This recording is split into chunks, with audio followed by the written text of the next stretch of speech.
кенефите са им 4 кенефни помещения, едно върху друго, защото са 4 етажа. Във всеки кенефни помещения има 10 клекала, отделени в едни кабини, метър на метър буквално и клекала. И има ли кърпаш на водата? Да, имаше. но клекал не е кенеф. Просто една дупка. Пет, едната пет. Долу. И всъщност цялата канализация на страна е такава тръба, която по някаква причина се е запушила най-долу. Да, там се тръба. И запушила. И аз викам, първо викам, толкова толкова, запушила се. Викам, нека да отпуши. Чакай.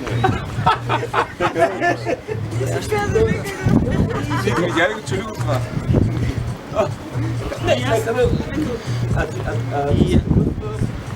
Щедър. Нека да отпуши. И понеже аз не разбирам каква е технологията на отпушването и викам, добре, кой отпуши миналата година? Цигани на Боран. Нека да намерим цигани на Боран, за да отпуши пак. А цигани на Боран... Да не откриваме толкова. Той в същото време в кучкарника обучава съдовите кучета.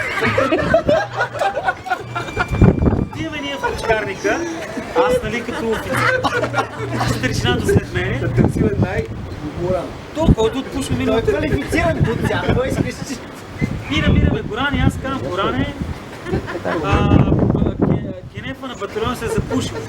И той само вика момент, маха си колана, дава ми, и почва да се за половинки. Да правиш. Той вика, отивам в арест. Викам, що?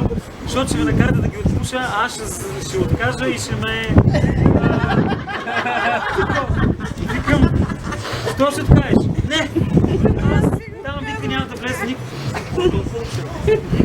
Ако намерите някой, ще кажа как се прави, но аз няма влезе. Ще ме хвърля някакво път. И аз какво викам на дежурния пилот, викам някой там новобранец да го инструктираме. И се вика редника Иванов, Недялко Иванов, известният сайт, който е един който бил в България, но 16 години живял в Щатите и се първо се скара да стара върху. По някаква причина идиотска. И някакъв супер нърд. И цигана му казва, цайко съм влизаш в положенията, взимаш противогаз, химията е плащ, ръкавици и гумени кутуши.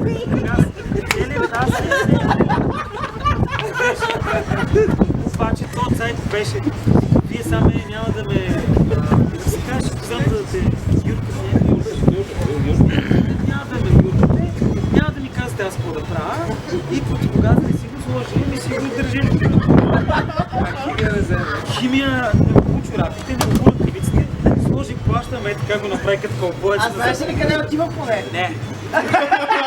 Той вика, вие мене няма да ме учите. И слизаме ние долу на първия етаж. Влиза в едно коридорче, където са кенефите, 5 кенефа от една страна, 5 кенефа от друга страна, с едни вратички. И последния кенеф, отваряш вратата, която се отваря навътре, няма кенеф. Няма, кенефа е зазиден. Просто метър на метър, едно като комин и в един край минава това, нали, през него. И една е така клапа. Всъщност зад отваряйки вратата, ръбатите се падат зад вратата. И циганин му казва, цайко, гледай се, отваряш вратата. С един френски ключ почваш да въртиш единия пол. Аз още като влизам, целият кенеф супер бял, обаче целият таван кафяв. Това е странно. И викам на Горан, Клек. викам, това е така. Това е викам миналата година, аз като швак. Обаче още не правя никакви аналогии.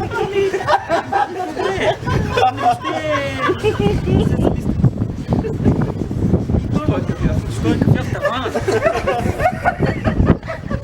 И той вика, отваряш вика вратата, ама си навън, седиш навън. Тегаш се с ръката на отворена врата. Почва да върти сменски ключ. Един от другото. И като чуеш едно вика такова, хвърляш вика сменски ключ и тегаш. Обаче, Цайко, вика, вие мене няма да Вие мене няма да ме учите. И влиза вътре, и затваря вратата. И го гледам циганина как само ме пребледял ме гледа и вика, той вика ще умре. И той вика ще умре вътре. И защо? Той вика ще умре. И явно се чува нещо тракане, метално тракане. И следващия момент, аз съм станал точно пред вратата, която се отворя. Цигане пред цялото ме вика, Цайко, излизай! Оле, не ми се чува някакво тракане. И следващия момент се чува да от конца. Такова вече, само цигане и вика, началник, бегай! Тръгна да бега, вратата се отвори и следващия момент човек се чува само такова. И от вратата все едно, абе няма и наме, то все едно вулкан, така, като вълна, само вратата не се опъна, разбираш. Аз бегам навънка и то е една така, като леко цунами е такова. Цялото помещение се покри с всичко, което има в тази тръба. То е страшна смрад.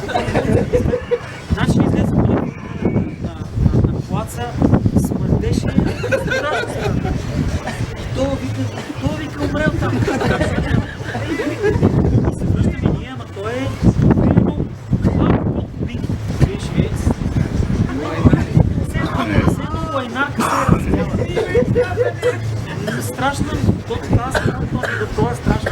Влизаме ние в кинетите, обаче вратата още се отворена. Еми не, държиш така, вратата още се отворена. И ние добре, съвсем леко се отваря вратата.